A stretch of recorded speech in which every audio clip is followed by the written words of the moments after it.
Halo teman-teman, kami dari kelompok 3 yang beranggotakan Pipit Fitriani, Naila Zulfa, Elsa Ayu, dan juga Majesty Nila akan membahas materi tentang langkah umum konstruksi tes.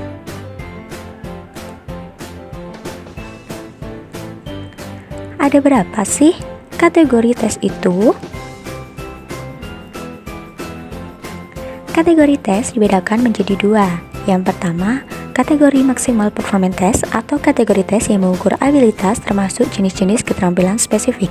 Jenis kemampuan yang lazim menjadi objek pengukuran maksimal performance test bisa dibedakan menjadi dua kategori. Yang pertama, achievement, dan yang kedua, attitude.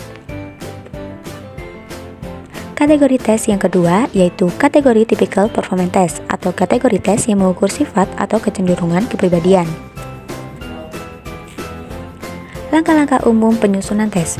Yang A, mendefinisikan tes, yang berupa menetapkan khalayak tes, menetapkan jenis skor, dan juga menetapkan ranah isi tes.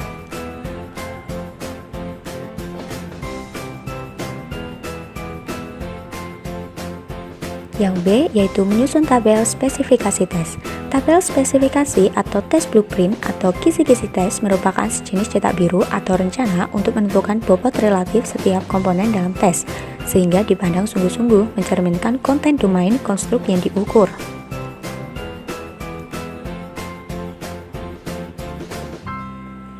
Yang C, yaitu memilih metode penskalaan. Beberapa model penskalaan yaitu penetapan aneka bilangan pada aneka respon testi untuk mencerminkan pemilikan atribut psikologis yang sedang diukur dalam jumlah yang berlainan. Yang lazim diterapkan dalam pengukuran psikologis adalah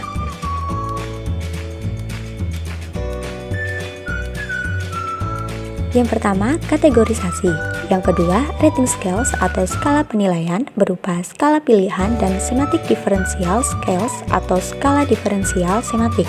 Yang ketiga, expert ranking atau penjajangan oleh pakar. Yang keempat, skala Likert. Yang kelima, skala Goodman atau analisis skalogram. Yang keenam, metode empirical gauging atau penskalaan empiris. Yang ketujuh, metode equal empiric interval atau interval tampak setara.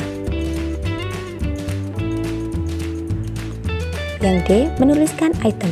Berpedoman pada tabel spesifikasi dengan mempertimbangkan metode penskalaan yang dipilih, penyusun tes bisa segera memulai langkah selanjutnya, yaitu item rating atau menuliskan item. Ada dua hal penting yang perlu diperhatikan. Pertama, pada tahap ini penyusun tes bertugas menyusun item pool untuk tesnya. Yang kedua, pilihan atas jenis skala tertentu akan menentukan format item yang sesuai.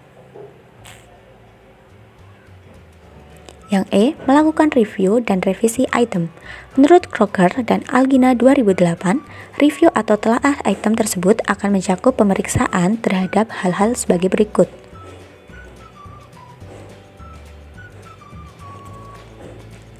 Yang pertama, accuracy atau ketepatan. Yang kedua, relevansinya dengan tabel spesifikasi, khususnya terkait kesesuaian antara isi item dengan baik komponen isi maupun komponen proses, serta jumlah item yang sesuai distribusi yang sudah direncanakan dalam tabel spesifikasi. Yang ketiga, ada tidaknya berbagai kesalahan teknis penyusunan item. Yang F, merakit item. Langkah berikutnya adalah merakit item-item tersebut menjadi bentuk semifinal tes yang siap untuk diuji cobakan baik dalam skala kecil maupun besar. Secara umum, langkah ini akan mencakup dua hal, yaitu pemberian petunjuk pengerjaan tes dan juga perakitan item menjadi bentuk semifinal tes.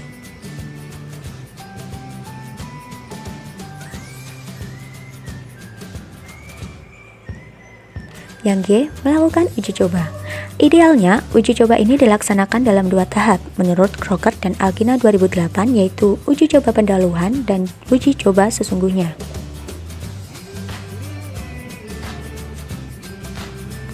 Yang H, analisis item.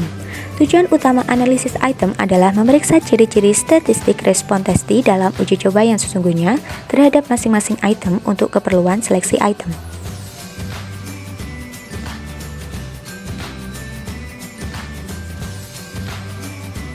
Yang I, memeriksa yang pertama reliabilitas, yang kedua validitas, dan yang ketiga daya diskriminasi. Yang C, menyusun manual dan menerbitkan tes berupa users manual maupun technical manual. Sekian penjelasan materi yang dapat kami sampaikan, dan thank you.